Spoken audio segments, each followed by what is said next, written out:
Oh, So, that is a little bit more of a problem. well, Let me dumpster dive my gear. Dumpster diving. it's okay, we can get started.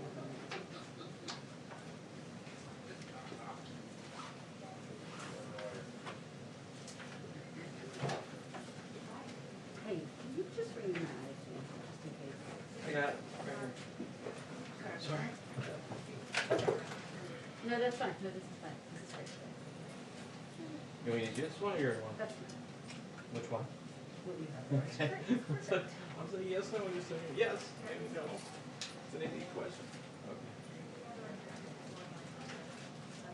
I'll share your. Look, it's very well. You're welcome. Just in case. Should we just low volume right there? We never did the 19 number. No problem.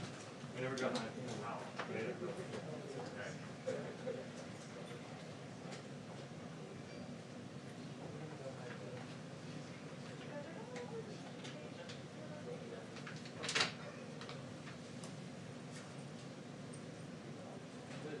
that's why. You don't know me.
Lecture hope this. I know. Did you do something about that? These are different, Steve.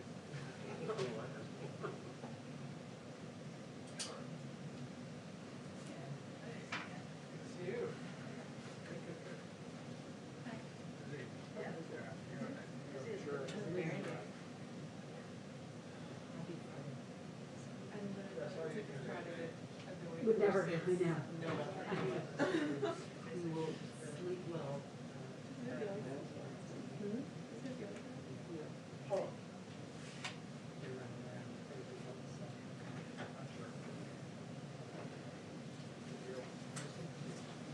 Hey, did you get all set?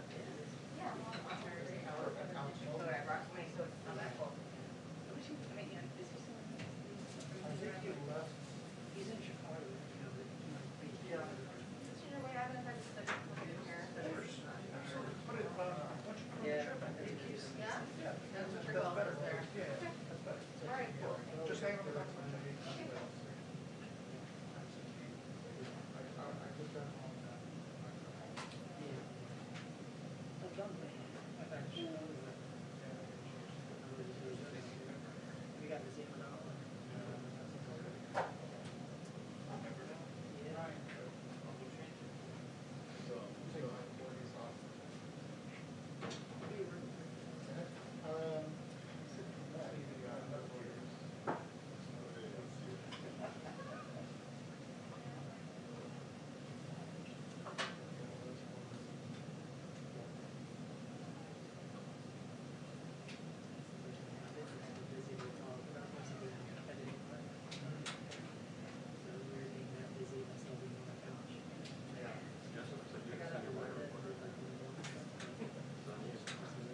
For what?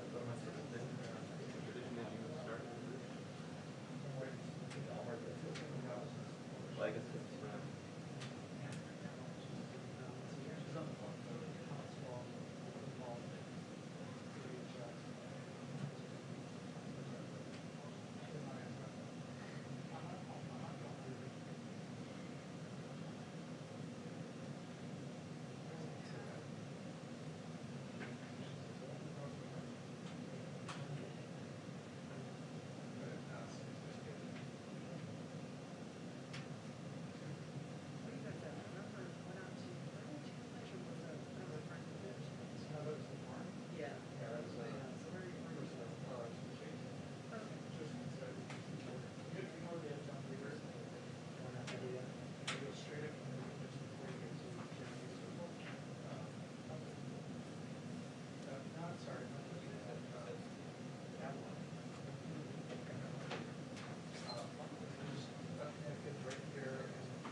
Brian, you're,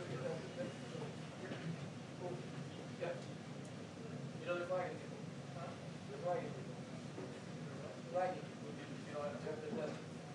If you allow me, my question is, because nobody wants to get sick.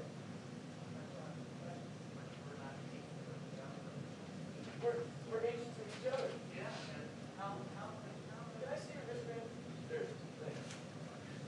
Yeah, you too.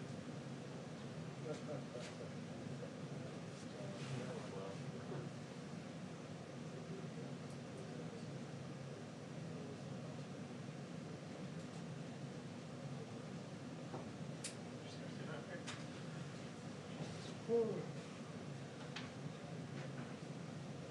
you want me to go?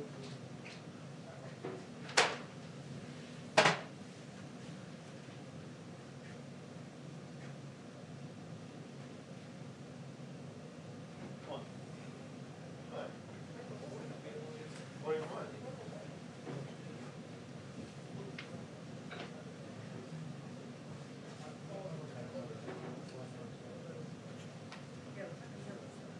Well, we've had every year.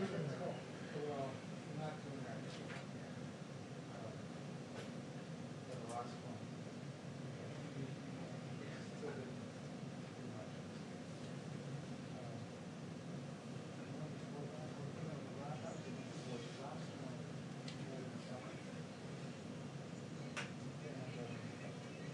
I switched it inside because there's a chance.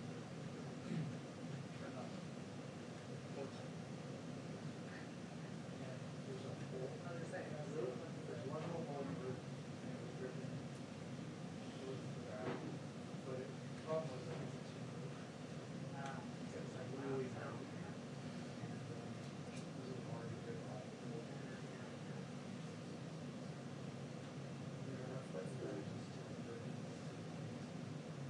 Which usually the whole fire experience. Yeah. Well, we're,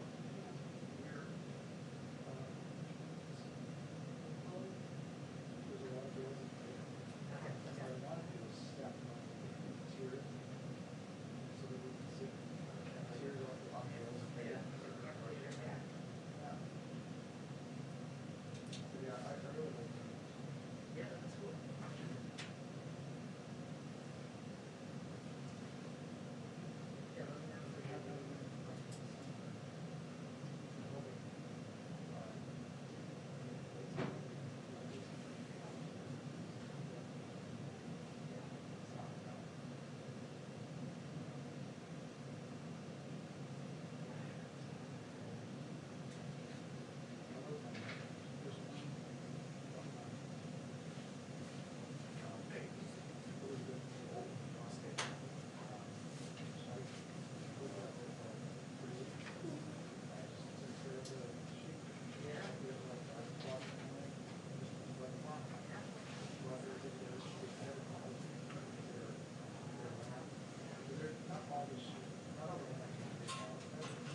Oof.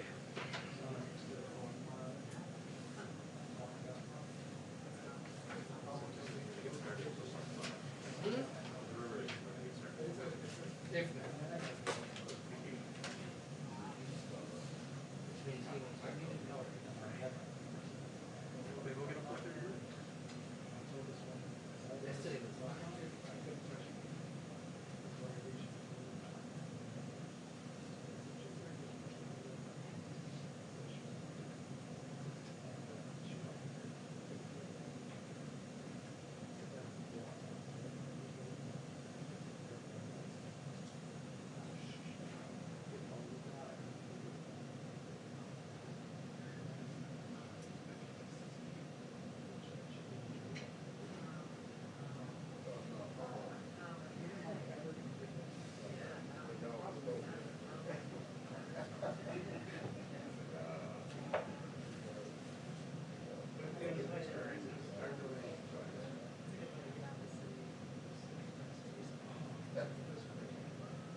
What's that?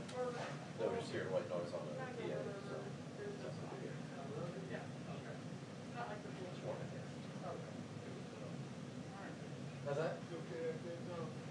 really good. Dennis, am I directly in front of your camera?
front should be fixed. That front, screw it.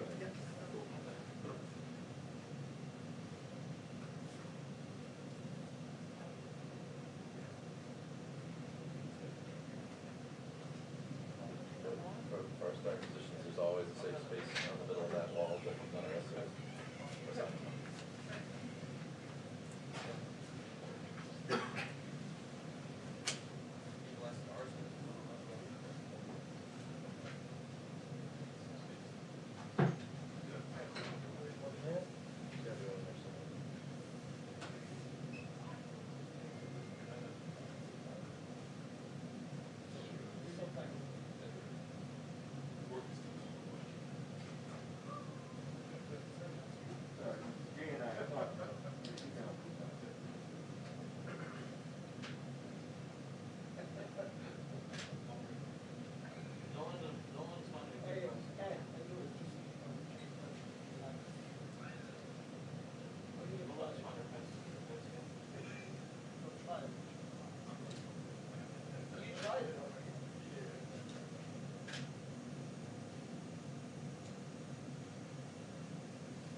warning.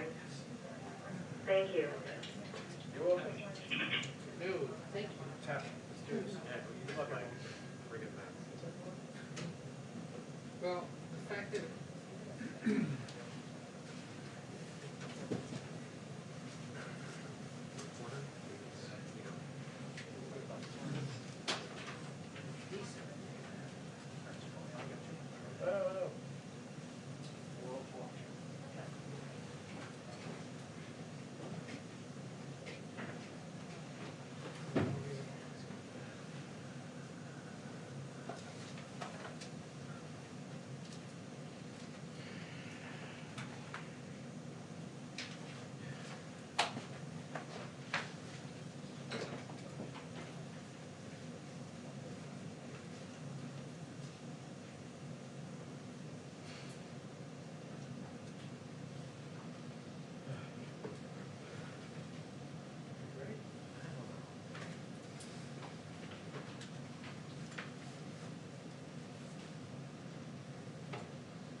Good afternoon, everyone. Happy Friday.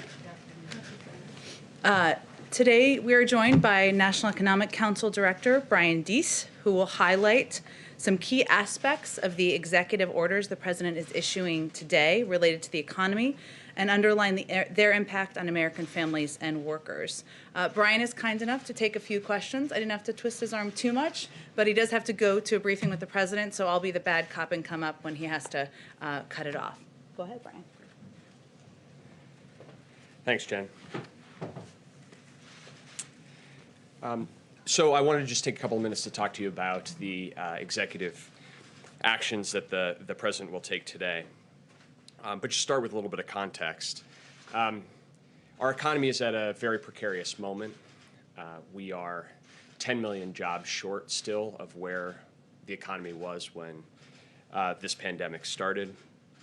Last month, the economy lost jobs for the first time since last spring. Retail sales fell last month, and just yesterday we saw another 900,000 Americans file for unemployment insurance. That's a weekly rate that is higher than any week during the Great Recession. It's a moment that requires decisive action to beat this pandemic and support the economic recovery that American families need. That's why a week ago, President Biden laid out a comprehensive American Rescue Plan, a plan that is focused on changing the course of the pandemic, getting students back in school, and giving families and businesses a bridge to the economic recovery, while also addressing the stark inequities in our economy that this crisis has exposed. We have been engaging closely with members of Congress, with governors, mayors, business and labor organizations in the weeks since, and will continue to do so, and hope that Congress will move quickly to consider this important proposal without delay. At the same time, the American people are hurting, and they can't afford to wait. They need help right now, and that's the motivation behind the actions that the President will take today. I want to be very clear. These actions are not a substitute for comprehensive legislative relief, but they will provide a critical lifeline to millions of families. So just to get into the specifics, the President will sign 2 executive orders today. The first directs agencies to consider a number of actions that will provide emergency relief for working families affected by the COVID-19 crisis within existing authorities, and helping to correct some of the errors or omissions of the prior administration in providing families with relief. I just want to touch on a couple elements that are in that executive order to give you a sense of what we're talking about. On the issue of food insecurity, which is a growing crisis in America of hunger, nearly 30 million Americans last week said that they didn't have enough food to put on the table. So the president will ask the Department of Agriculture to consider taking immediate steps to provide nutrition assistance to hard-hit families. First, by increasing pandemic EBT benefits by about 15%. This is the program that is aimed at supporting families who traditionally rely on the school lunch program to provide meals to millions of kids through their schools. So in the pandemic EBT program provides direct assistance to families to cover those costs. But the way it is being implemented today doesn't get to the full costs necessary. So with these changes, an eligible family with 3 children would get about an additional $100 over 2 months to help pay for food. Second, increasing the SNAP benefits, emergency SNAP benefits for as many as 12 million low-income Americans. This is the core program targeted at preventing hunger in America. And these changes, again, for a family of 4 would mean about a 15 to 20% benefit increase. And third, revising the Thrifty Food Plan, which is really the basis for determining the SNAP benefits, is out of date and needs to be updated to better reflect the cost of a healthy diet. Another element of this executive order is to promote worker safety. And here, President Biden will ask the Department of Labor to consider clarifying that workers have a federally guaranteed right to refuse employment that would jeopardize their health. And if they do so, they will still qualify for unemployment insurance. This is a common sense step to make sure that workers have a right to safe work environments and that we don't put workers in the middle of a pandemic in a position where they have to choose between their own livelihoods and the health of they and their families. The second executive order that the president will sign is focused on the jobs of federal workers and on federal contractors. He will direct his administration to initiate a process starting today that would allow him within 100 days to issue an executive order requiring federal contractors to pay at least a $15 minimum wage and provide emergency paid leave to workers. This was something that the president talked about on the campaign, that when we're using taxpayer dollars, federal contractors should provide the benefits and pay that workers deserve. The order will also protect and empower federal employees who've dedicated their careers to serving the American people, many in very difficult circumstances during this pandemic. And the steps will include restoring collective bargaining power and worker protections for federal workers, eliminating Schedule F, so-called Schedule F, which is threatened the protections of career employees and also provided a potential pathway to burrow political appointees into civil service. And also promoting a $15 minimum wage by directing the OPM, the Office of Public Management, to develop recommendations to pay more federal workers at least $15 an hour. Finally, just one final note, in addition to the executive orders that we'll be issuing today, we will be focusing on another key priority of the president and the vice president, which is equitable relief to small businesses. In previous rounds of relief, too much of the support that has been dedicated to small businesses has left out the smallest businesses, mom and pop businesses that don't have existing connections with a financial institution, and in particular, Black, Latino, Asian, and Native American-owned businesses were shut out completely. And a lot of that is because the outreach and communication from the federal government was either unclear or just non-existent. And so too many of those companies have been denied relief, and many of them have had to shut their doors for good. The president is completely focused on changing that, and he has directed us to take immediate steps to make sure that we're listening to these communities, we're taking their advice on how to improve the distribution of relief. So just this morning, I met, along with representatives of the Small Business Administration, with dozens of groups representing Black and brown-owned businesses and other underserved communities, as well as lenders, to hear their ideas on how we can improve communications and act on them. We discussed the president's idea of having navigators who are dedicated to helping small business owners find the right relief programs, fill out paperwork, get the money into their bank accounts, the kind of support that many of these businesses don't have because of embedded relationships that more well-connected businesses do. There are some groups out there in the country who are doing this really successfully. We're determined to learn from them and to scale those efforts nationwide. And in this vein, I look forward, I will be joining the Vice President Harris later today. She will be meeting with small business owners to discuss both the American Rescue Plan and the need for more effective small business relief delivered without delay. So that is today. That is our focus through a set of executive orders. And I'm happy to take a couple questions, of which you all have many. Sure, Okay. sure. This is the good cop, bad cop thing. Kristen, go ahead. Thanks, Jen. Hi, Brian. Hi. Good to see you. Thank you for taking questions today. I want to ask you about the call on Sunday with a bipartisan group of lawmakers.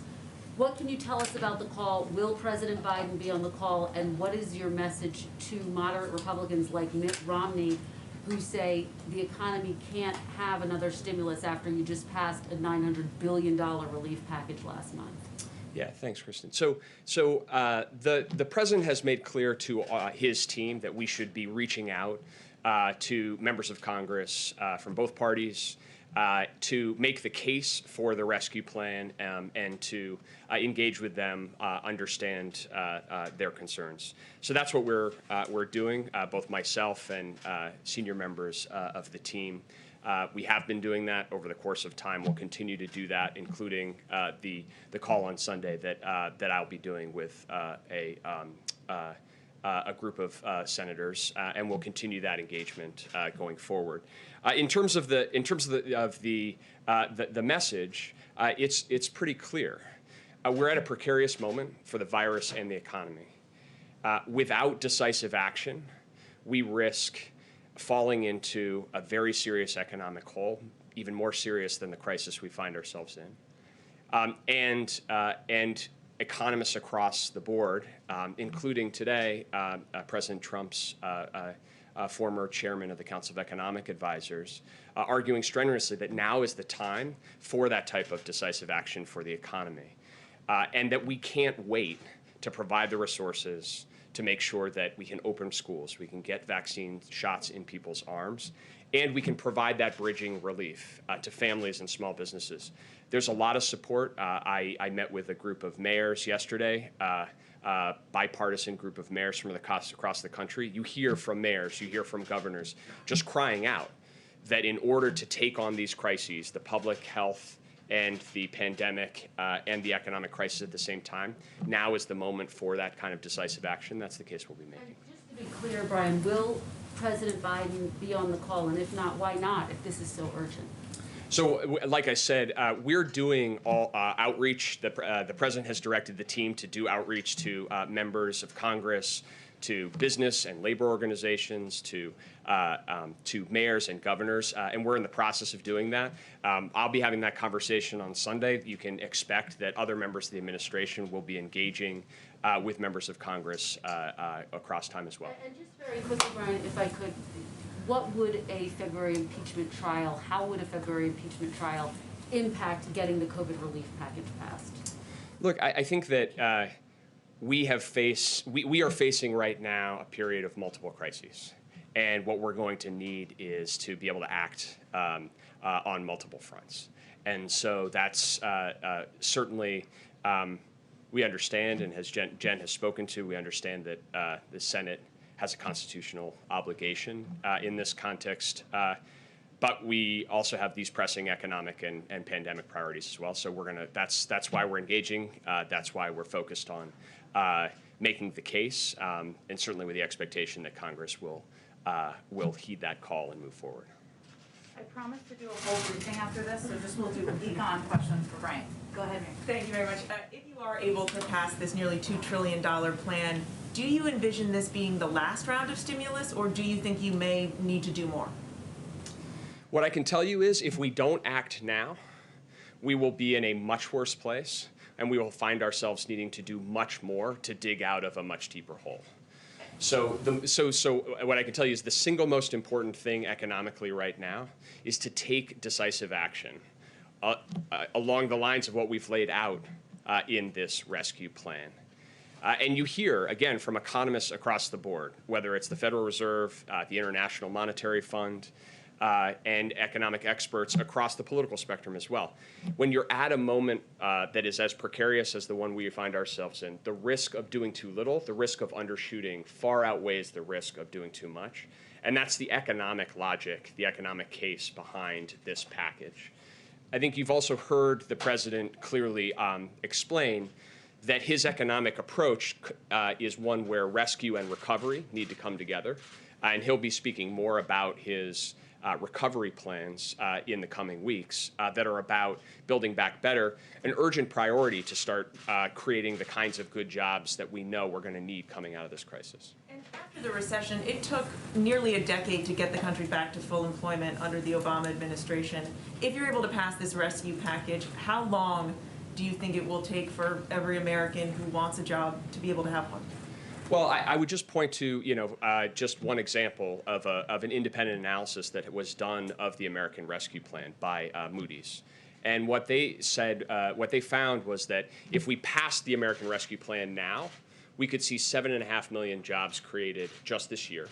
And we could see a return to full employment a full year ahead of what is projected if we don't. So those are the stakes involved. And without this kind of decisive action, we're going to have a much deeper economic hole. And that's why we are so focused on making the case for decisive action now. Justin? Thanks, Jen and Brian. I wanted to follow on Walker's question a little bit.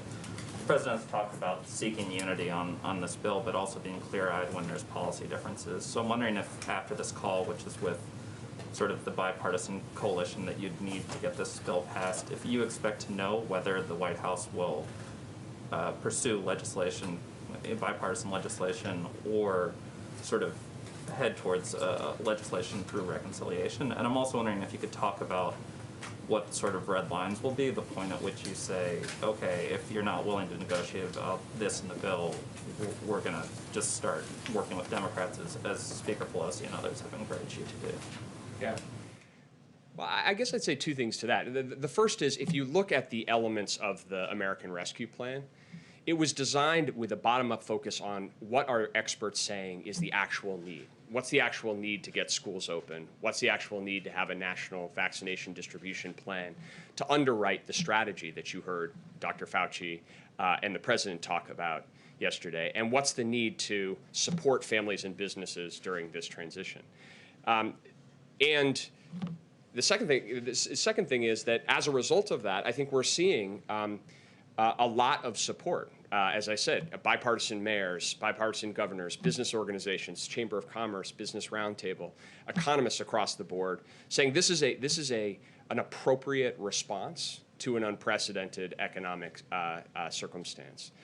So that's the approach that we are taking, and that's the perspective that we are bringing here.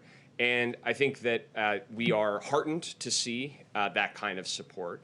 And that's the conversation that we're going to have with members of Congress, be they Republicans or Democrats, including looking at where we are, where we've come over the last year, and the lessons we've learned. That without decisive action, we know the consequences. And so now is a moment not to undershoot or to wait and see. Now is a moment to act. Right. I guess my question is, I think a lesson that a lot of President Obama and others have talked about from the ACA fight was continuing to court Republican support beyond a point of it being productive. And so I'm wondering for you guys, what is the decision point going to be where you might have Republican mayors, but it doesn't look like you have Republican senators right now. At what point do you say this is no longer worth kind of pushing forward?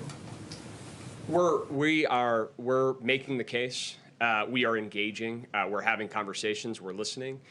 And we are also focused on the urgency and the need to act. And so, what I can tell you is that's where the president's focus is. That's where the vice president's focus is. That'll continue to be our focus. We want to we want to engage and we want to act, and that's going to be what guides us here. It's gonna be the last one, but Brian will come back. Thank you for doing this, Brian.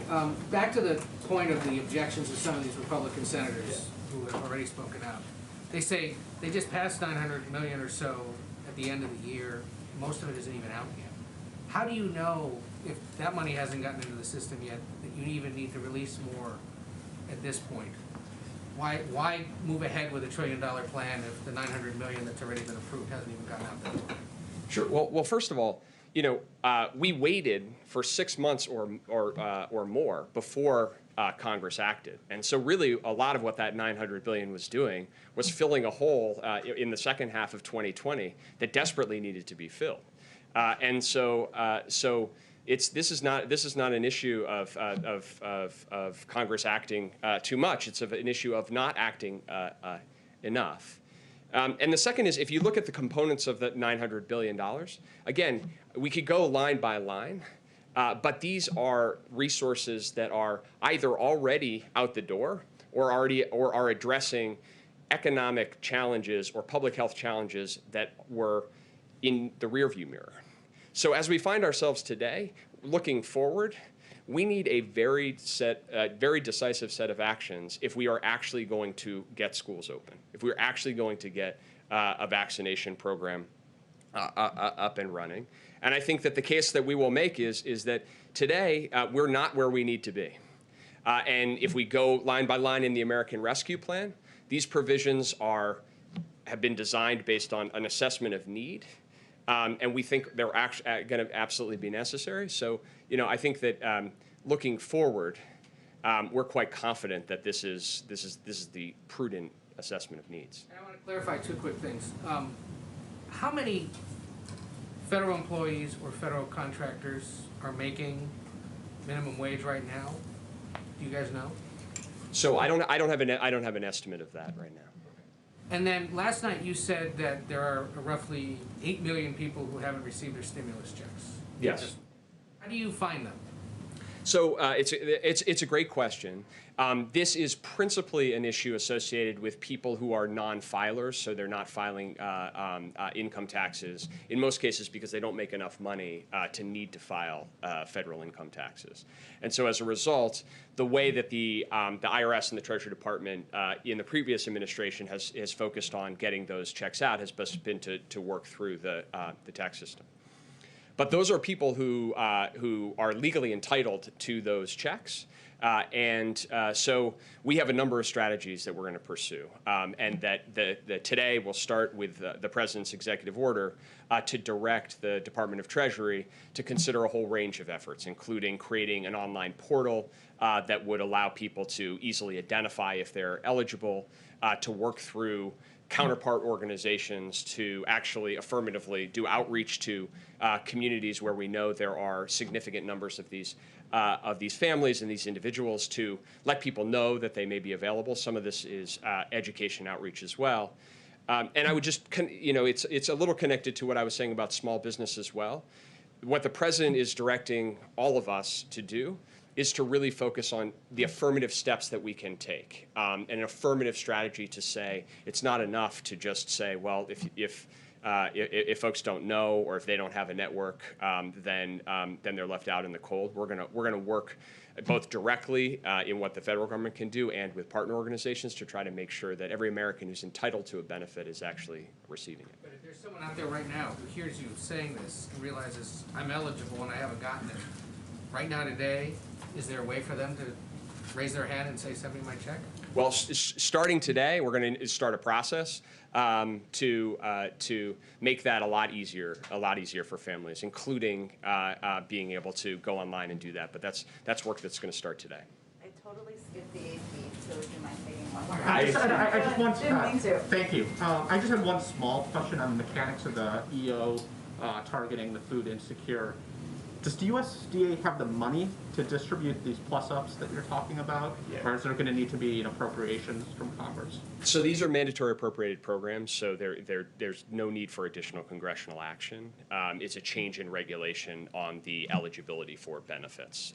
So these are changes that can be made under existing statute and under existing budgetary authority without any additional action from Congress. The money's there, though, to...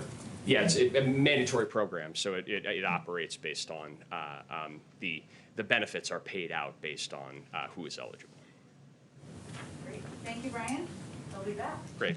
Thank you all. All right, everyone. Happy Friday. I have a couple of things just at the top, some things you've been asking about, so hopefully they address some of the questions you may have. First, we applaud the Senate's strong bipartisan confirmation of Lloyd Austin, who has been breaking barriers all of his life as the first Black Secretary of Defense in our nation's history. Secretary Austin's confirmation is a major benefit to our national security, and he's going to hit the ground running, leading the Pentagon. He will be sworn in today, but he will be sworn in more officially by the not more officially, I should say, but he will be sworn in more ceremoniously on Monday by the Vice President. Similarly, the President is very happy to see that Janet Yellen, the first woman who would ever lead the U.S. Treasury Department, was unanimously voted out of committee this morning. This should only be the beginning. We're facing unprecedented challenges and threats to our national security during these emergencies, and our country urgently needs our Secretary of Homeland Security in place. Alejandro Mayorkas is one of the most knowledgeable Homeland Security experts in the country. He's earned bipartisan praise, and he's been previously confirmed by the Senate 3 times. This is a confirmation that we are going to continue to press on in all of our engagements and conversations with the Senate. I also have some news to share on the President's response to domestic violent extremism. The January 6th assault on the Capitol and the tragic deaths and destruction that occurred underscored what we have long known. The rise of domestic violent extremism is a serious and growing national security threat. The Biden administration will confront this threat with the necessary resources and resolve. We are committed to developing policies and strategies based on facts, on objective and rigorous analysis, and on our respect for constitutionally protected free speech and political activities. Our initial work on DVE will broadly fall into 3 areas. The first is a tasking from President Biden sent to the ODNI today, requesting a comprehensive threat assessment coordinated with the FBI and DHS on domestic violent extremism. This assessment will draw on the analysis from across the government and, as appropriate, non-governmental organizations. The key point here is that we want fact-based analysis upon which we can shape policy. So this is really the first step in the process, and we will rely on our appropriate law enforcement and intelligence officials to provide that analysis. The second will be the building of an NSC capability to focus on countering domestic violent extremism. As a part of this, the NSC will undertake a policy review effort to determine how the government can share information better about this threat, support efforts to prevent radicalization, disrupt violent extremist networks, and more. There's important work already underway across the interagency in countering DVE, and we need to understand better its current extent and where there may be gaps to address so we can determine the best path forward. The third will be coordinating relevant parts of the federal government to enhance and accelerate efforts to address DVE. This considered, NSC-convened process will focus on addressing evolving threats, radicalization, the role of social media, opportunities to improve information sharing, operational responses, and more. Just a couple more items. As you all know, right now, the President and Vice President are having lunch. This is something they look forward to doing every week. They'll be discussing their agenda, particularly getting relief to working families and containing the COVID crisis, and I'm sure they'll talk about the last 48 hours as well. Later today, the President will speak with Prime Minister of Canada, Justin Trudeau. We confirmed that earlier this week. He'll also speak with President of Mexico, Andrés Manuel López Obrador. We'll have readouts of both of those calls when they happen. Yesterday evening, the First Lady held a virtual event to honor and show gratitude for the hard work of educators across the country, especially during this difficult time of COVID-19. She was accompanied by the presidents of both the American Federation of Teachers and National Education Association. Over 11,000 educators attended the virtual meeting. Today, she will tour the Whitman Walker Clinic in Washington, D.C. to highlight and promote support services for cancer patients and caregivers. And while I know that was in our guidance, we want to use this platform here to also share with you information about both the Vice President and the First Lady moving forward. One more item as well. Earlier this morning, or late this morning, I should say, the President called General Daniel Hokanson, who is the head of the National Guard, to thank him for not just his work of the last few weeks, but the work of the National Guard over the last several years. He talked about his own personal commitment and connection to the National Guard, given his son had served previously. And he offered assistance, any assistance needed of both the government, but also on a personal level, and asked him to reach out if there was anything that he ever needed. I will stop there. Just a few updates. So, Amar, why don't you kick us off? Thank you. I know this has been asked of you several times, but now that there is a impeachment trial imminent, does President Biden have a opinion on whether former President Trump should be convicted? And then secondly, with how this is going, you're now getting a little bit of momentum on confirmations. You have all that you need to get going on coronavirus, on the economy, and so forth. Is this just going to slow everything down? And does it also take away from the ability to unify? Well, first, remarkably, at this moment in history, we have some recent precedent of the Senate conducting an impeachment trial while also doing the business of the American people. And when the trial was being conducted last January, there were also hearings that were happening nearly on a daily basis, and we expect that type of work to continue. I'll also note, purely on an operational level, the House can also proceed and continue to do the work on the American Rescue Plan, move that forward, and we certainly expect and hope that they will do that. But what the President's view is, what cannot be delayed through this process is his proposal to get relief to the American people at this time of crisis. So he's confident, he remains confident after serving decades in the Senate, that the Senate, members of both parties, can walk and chew gum at the same time and can move forward with the business of the American people. Does he believe that former President Trump should be convicted?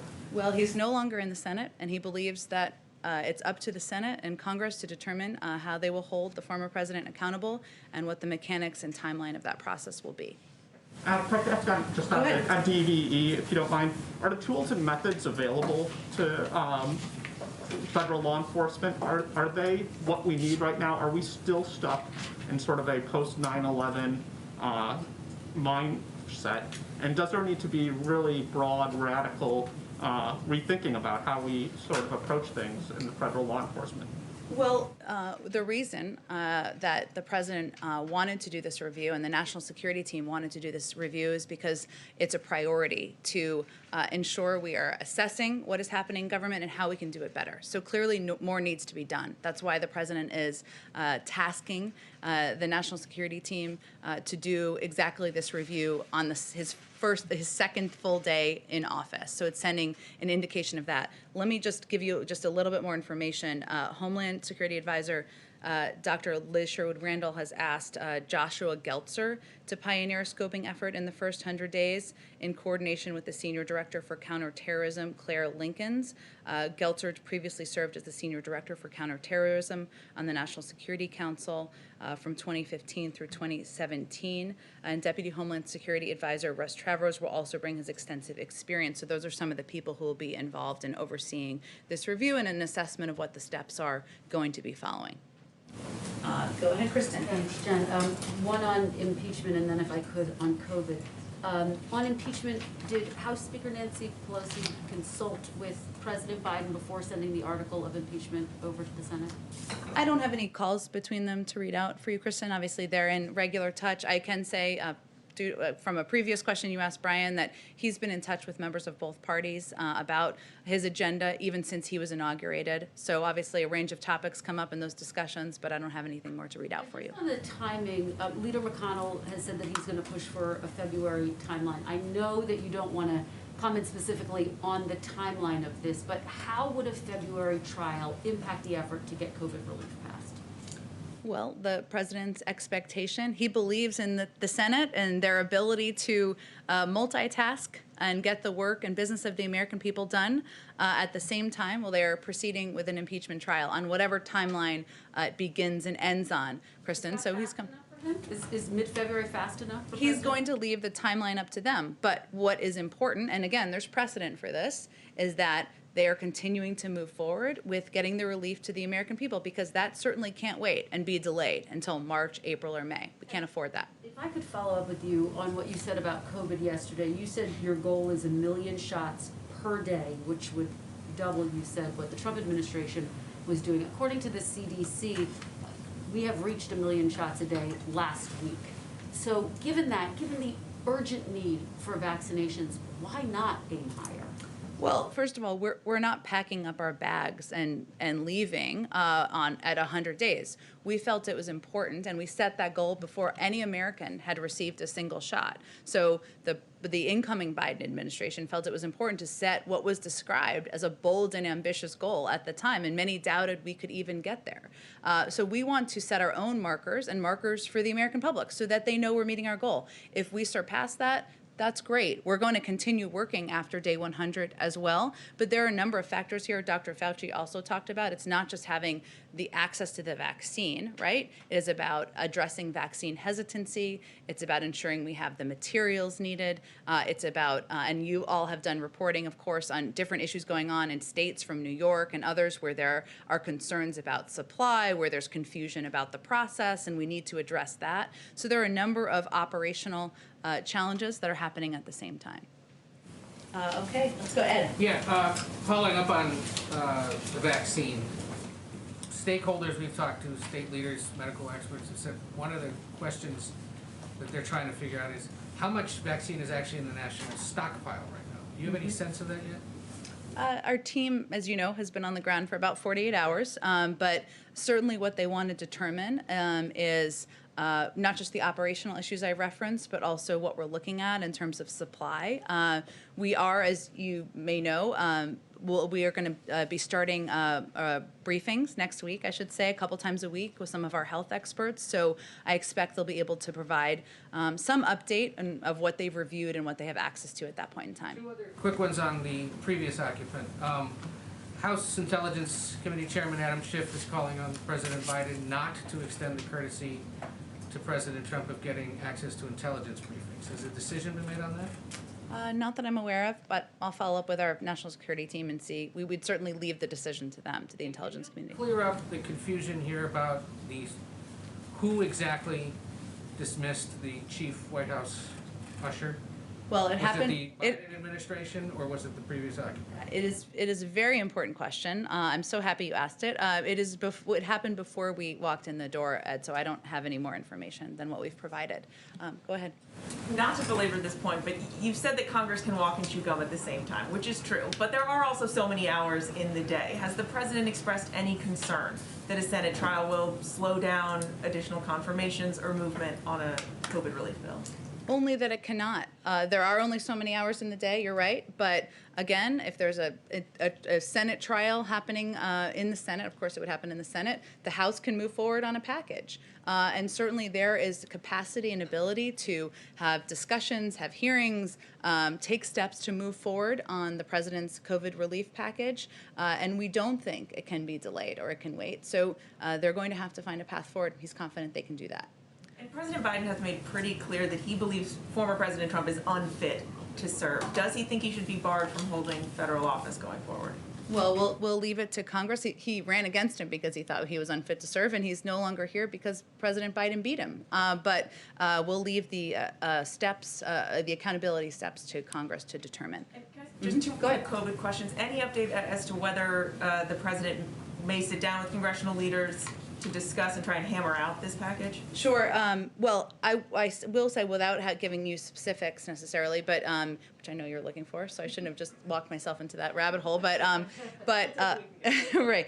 But the president has already done a number of calls with Democrats and Republicans. That will continue. He's very eager to be closely involved, roll up his sleeves and be making calls himself. I don't soon, but I don't have an update on any meeting. I will, though, just add, just for context, I know the reporting, thanks to your reporting, I suppose, about the meeting this weekend kind of got out there, and obviously Brian confirmed it. There are a lot of meetings happening at one time with a lot of different officials, so I wouldn't see that as like this is the negotiating tool. That is one of many engagements and one of many discussions that the president, the vice president, senior members of the White House team are having and are ongoing. And as outlined right now, is he confident that you have enough Democrats on board with this plan to pass this? Well, he announced the plan about a week ago, right? His view is that this is how democracy should work, which is the President of the United States announces what his vision is and what his proposed plan is to address the crises the American people are facing. Then there are ongoing discussions with Congress. They like some pieces, they don't like other pieces. You all have seen Democrats like many pieces, Republicans even like some of the pieces too, and he's had those encouraging conversations. But the final package may not look exactly like the package that he proposed. That's okay. That's how the legislative process should work. Go ahead, Justin. Thanks, welcome back. Thank you. I had a question on COVID, but I wanted to start with just some housekeeping from questions you had earlier in the week that you said you might circle back on. Okay. So I was wondering if... the plane? Sure, we can start there. I was... Okay. On the plane, we are certainly aware of the White House military units proposal that has been submitted to them about reconsidering the color scheme of Air Force One. I can confirm for you here, the president has not spent a moment thinking about the color scheme of Air Force One or anything in the House or any article of anything. And no one is going to submit a decision memo to him on that particular topic. But certainly we're aware of the proposal, and as there are any updates, we're happy to provide them to you. Maybe a little more substantively, I was wondering, you had mentioned syringes yesterday, but not if you were, or not specific companies that might have had DPA contracts either started or come in, and then also DC statehood was an issue that was raised in a previous briefing. Sure. Well, on the first, I don't have specific companies for you. I can circle back with our COVID team and see if we have more specifics. Obviously, those conversations are happening as we speak. There was a question yesterday about whether the Defense Production Act had been invoked. It has been invoked, so those processes are now rapidly ongoing. The president has supported DC statehood in the past. That certainly remains his position, but I don't have anything for you on the timeline or next steps there. Oh, just the COVID one quickly. A kind of trademark of the last administration's efforts were that there would be a big announcement like Jared Kushner's testing website, and then no timeline put on it, and it never really materialized. So I was interested when the chief of staff last night said that there would be a central clearinghouse for vaccine information, and I was wondering if you could provide a sort of expectation or a timeline on when Americans could expect that there's a .gov email address or .gov website or a phone number that they could go to find out their specific vaccination information. Well, I know all members of my family are also asking the same question, as I'm sure yours are. It is something we're eager to do and also provide more information to the American public about when they can call their pharmacy and schedule an appointment, just to make it much easier. The lack of information and the disinformation at times about how people can get the vaccine, when they can get the vaccine, who's eligible, has created a great deal of confusion. As you all know, I don't have anything on the timeline, but I will remind you that the person who saved healthcare.gov and the person who helped him are working on the COVID team. So we're in very good hands, and they're certainly committed to getting more information out in a more accessible way. Go ahead. Thanks, Jen. Two questions. The first is having to do with the operations of the West Wing. There's some curiosity about the familiarity of the Trump administration, so I'll ask you. Who has Oval Office walk-in privileges in this White House? Do you have Oval Office walk-in privileges as you speak for the president? And how is that access to the president controlled here? Well, I don't know that I'm going to give you a list of everybody, but I will convey that, since the first conversation I had with then President-elect Biden, he conveyed to me it was important that we have regular conversations and we're able to have a discussion about how he sees things and questions that are coming up to ensure that we are providing you all with information not just about our policies, which is of course pivotal, but his also his thinking on issues. So I talked to him this morning, and certainly I expect and anticipate I'll have regular conversations with him. And there are a number of other people who have those conversations with him on a daily basis as well. That's part of his style, and part of his style of governing is to make sure people who are engaging with the outside world have an understanding of his thinking. One more question for you. Is Dr. Deborah Birx still a member of this president's COVID response team? I will have to circle back on that one. That's an excellent question. I don't have any information on it in front of me. Go ahead, in the back. Thank you, ma'am. I've got a question about the Senate and then also a foreign policy question, if you'll let me. Great. I love foreign policy questions. Thank you. Senator McConnell and Senator Schumer have been going back and forth over discussions when it comes to a power sharing situation. Obviously, the sticking point has been the filibuster. Are you concerned that those negotiations could potentially delay the president's legislative agenda, his nominees, and then also, does the president still oppose overturning the legislative filibuster like he did in that interview with the New York Times? Sure. Well, the president's position hasn't changed, but I will say he's conveyed in conversations with both now Leader Schumer and Senator McConnell that they need to have their conversations, of course, but he is eager to move his rescue plan forward. He is eager to get relief to the American public. He wants to work with both of them to do exactly that, and he wants it to be a bipartisan bill. So that is his objective. So his position hasn't changed. He opposes overturning the legislative filibuster? He has spoken to this many times. His position has not changed. The previous administration, on their way out the door, declared that China's human rights abuses against Uyghur Muslims were, quote, crimes against humanity, and, quote, a genocide. Does the president agree with that determination, and will he keep it? Well, I know that our Secretary of State is just about to get confirmed, or so Senator McConnell tells us, and I'm sure he will be reviewing. I know he will be reviewing a number of the decisions and assessments that have made. Obviously, the president has spoken before to the horrific treatment of Uyghurs, but I don't have anything more for you on it. I can check with our national security team and see if we have a more up-to-date statement. Go ahead. Hi. Just a couple of quick follow-ups. The USDA aid for families that depend on schools to feed their children, that is $100 for 3 children every 2 months. I mean, is that too little, too late? What more are you thinking of doing? Well, first, I will say that the executive actions, and this is something when we were discussing this with the president earlier today, are just part of his effort to bring relief to the American people. His priority was overturning a number of the detrimental steps that the Trump administration had taken, and to take steps that he can through executive authority, through the review of the legal team, to bring that relief. But he has also proposed this large package, as many of you have pointed out to all of us, to bring additional relief. And he wants to work with Congress to build on the executive actions, to take a bipartisan approach to making sure we are that kids have food to eat, that people who don't have jobs have the relief they need, that we can get the vaccine out, that schools can reopen. Those are all priorities of his, but his big focus is on doing that in a bipartisan way with Congress. And there was this other detail mentioned about the $15 minimum wage, and I know Brian spoke about federal contractors. But the issue's obviously faced a lot of opposition in Congress over the years. Is President Biden planning to speak to Senator Schumer to bring the bill, the legislation that the House passed on $15 to the Senate? I mean, how does this broadly help workers around the country? Well, again, this is just one part of his step to provide relief to the American people. There are many federal contractors, of course, serving the government, and he felt it was something that was not just right to do, but something that was necessary to do.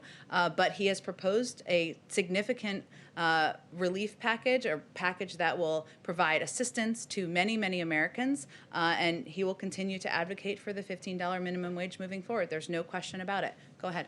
Thank you very much, Jen, and I'd like to focus on vaccinations. There's arguably something that the federal government can do in this front. In New York, there is a looming train wreck that's actually happening today. Governor Cuomo and Mayor de Blasio say that they're going to be running out of their batches of first doses of the vaccine today. They don't expect to get more until Tuesday, so there's going to be a 3-day gap. Is the federal government and is President Biden going to do anything to prevent that? Well, we've asked the CDC to look into exactly this issue and see what can be done. I don't have any update beyond that, but certainly we don't want any states to run out of access to vaccine.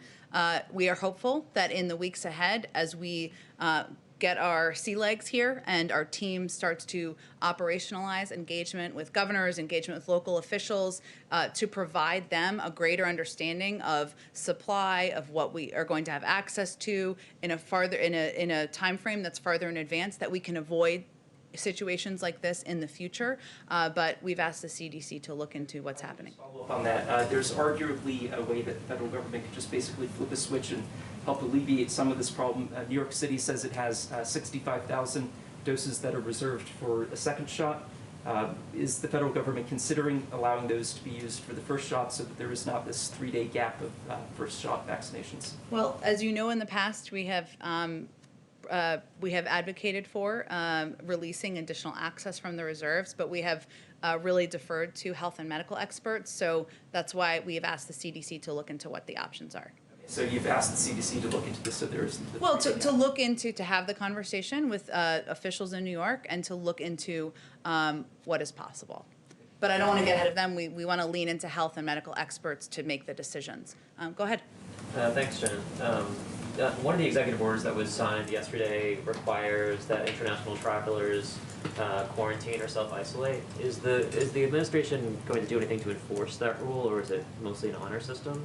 And then on coronavirus, one more. Has the president considered establishing any sort of national memorial to memorialize those people who died from coronavirus? Sure. Both are excellent questions, and the first one I should have information on, but I'll have to follow up with you on both of them. I'm not aware of a discussion about the second piece, so that's an interesting idea, and I will bring it back to people and see if there's more to say. The immigration bill, has the president got a sense of any feedback on the immigration bill that was sent to the Hill yesterday?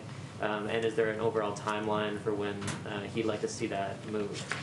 Well, we already have co-sponsors of the immigration bill, as you may have seen, which is obviously a good sign.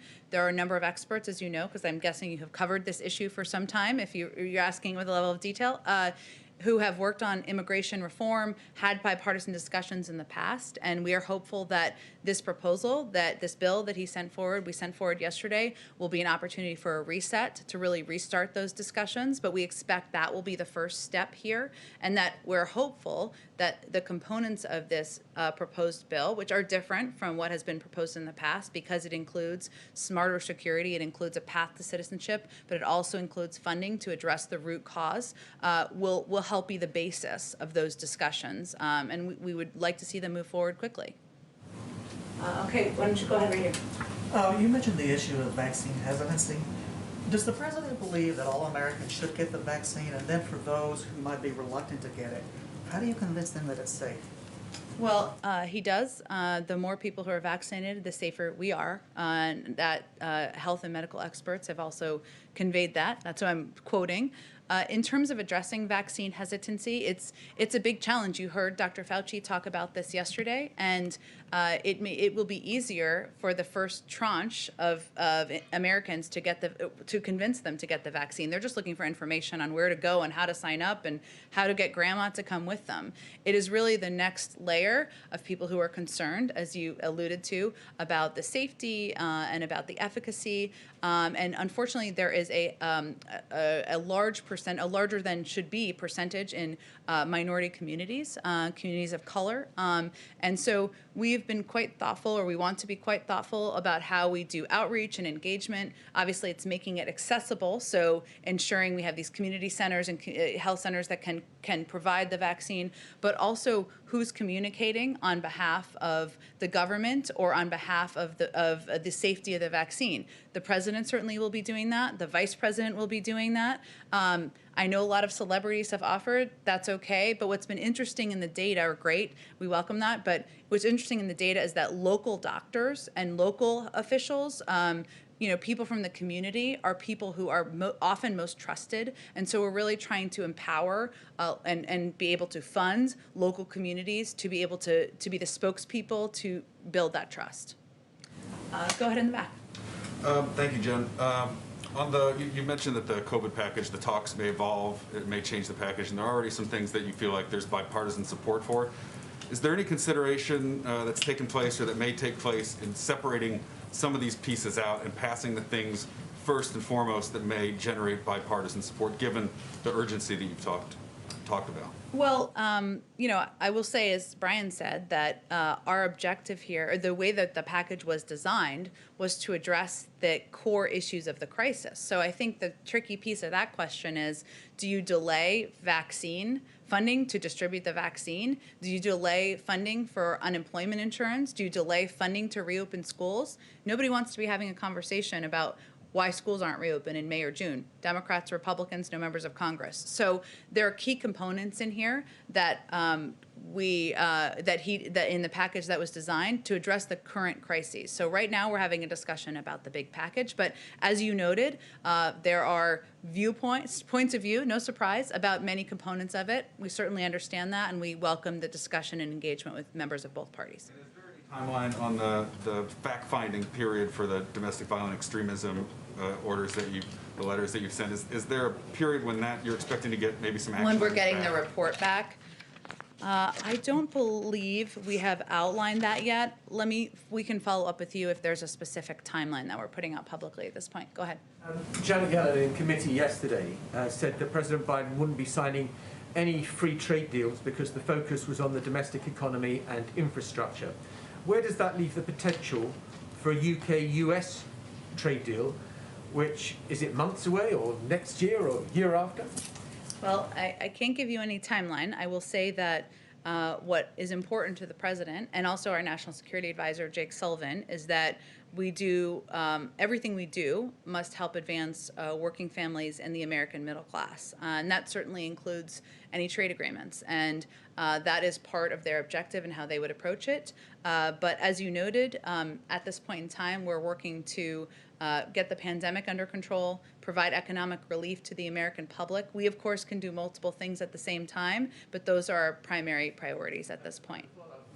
Can I ask what happened to the Churchill bust and what should be read about its removal from the Oval Office? Oh, such an important question. It's the plane of today. I will follow up on that. I don't have, it is something that may certainly be existing in the complex, of course. I'm very familiar with the bust, but we will circle back with you if there's more to update you on that. Go ahead. Actually, two follow-ups to what they were just asking you. On domestic unrest, first of all, does the president have any comment on the ongoing violence in Oregon and Washington State that we've seen in recent days? Well, certainly we had our team on the ground, our national security team, even before 12:01, early in the morning on Inauguration Day, because we wanted to be able to monitor events happening across the country and any unrest that was resulting from the last couple of weeks. I haven't spoken with him specifically about those events, but it is something our national security team, Liz Sherwin-Randall, our Homeland Security Advisor, is closely monitoring, of course. But if we have an additional update, I'm happy to provide it to you. Two more. He's speaking with the leaders of Canada and Mexico. Any word on who else is next? And has there been any discussion about when or under what conditions he, the Vice President, the Secretary of State, would fly overseas to meet with world leaders? So despite his desire, my desire, if that matters, to do a foreign trip, I think it will be a bit of time. I don't have an update for you on when that will take place at this point. But I would expect he'll have, of course, additional foreign leader calls next week. As been the case with our national security team, you can anticipate that those will start with our allies and partners, including many of the Europeans. But I don't have a specific day-by-day calendar for you at this point. This is his first weekend in the White House. Does he still plan to go to Mass every weekend? And has he picked a parish here in the Washington area or a place where he plans to go? Well, his faith is certainly quite important to him, as you know from covering him, and I would expect that he attends church, continues to attend church very regularly. He has not selected a church yet, but if and when that happens, we'll certainly keep you updated. Let's see, I haven't taken the, go ahead, all the way in the back. So Japan is planning to host the Tokyo Summer Olympic Game in 6 months, but they have not made a final decision if it will go on as planned or be cancelled because of the pandemic. So does the White House expect to be a game on as planned, or is President Biden confident to be a safe Olympic game in Tokyo? And does he feel safe to send Chief USA members to Tokyo this summer? Well, as a big Olympics fan, I'm certainly looking forward to it. But I have not talked to the president or our national security team about plans for this summer or the games. So we'll have to take that question too and circle back with you. But did you have another one? Maybe I can get another one. Yeah. How about the President Biden's Indo-Pacific policy? I'm talking about Japan and North Korea. I understand Mr. Sullivan does talk with his Japanese counterpart. But what is U.S. policy on Japan? Well, U.S. policy on Japan as it relates to North Korea? Both. Okay. The president's view is, of course, that is without question that North Korea's nuclear, ballistic missile, and other proliferation-related activities constitute a serious threat to the international peace and security of the world and undermine the global non-proliferation regime. And we obviously still have a vital interest in deterring North Korea, as does Japan, of course.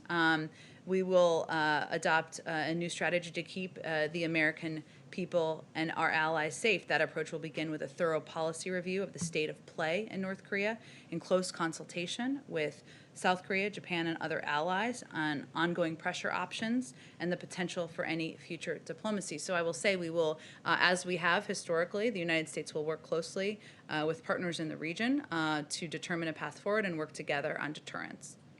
TPP. Is President Biden considering to rejoin the TPP, Trans-Pacific Partnership? Well, again, I think, President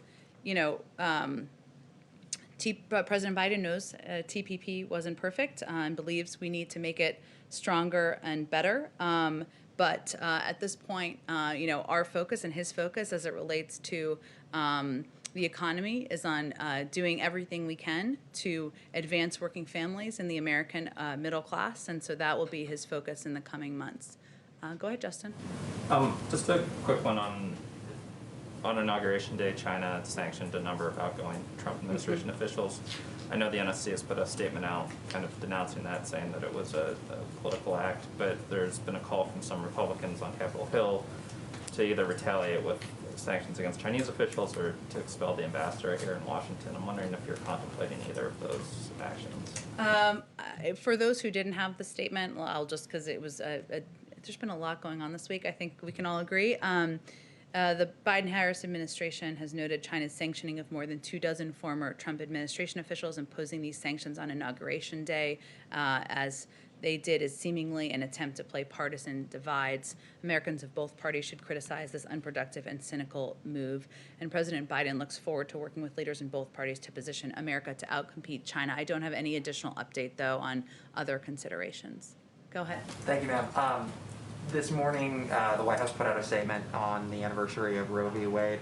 As a candidate herself, the vice president proposed an abortion rights law akin to the Voting Rights Act. Is that something that she still supports? Is that something that the president is exploring? I don't have any update from the vice president's policy. Obviously, her policies are the policies of the Biden-Harris administration, and the statement today speaks to those policies. Oh, we have ventured to get you a week ahead, and I promise that we will do it in the future, but we don't have any really detailed specifics to share with you at this point in time, other than the president will not be leaving the DMV, I can assure you, next week, and he will continue to sign additional executive actions and engage with members of Congress. We will have a more detailed schedule, but we're still ironing out all the specifics. Thank you, everyone. Let's do this again on Monday.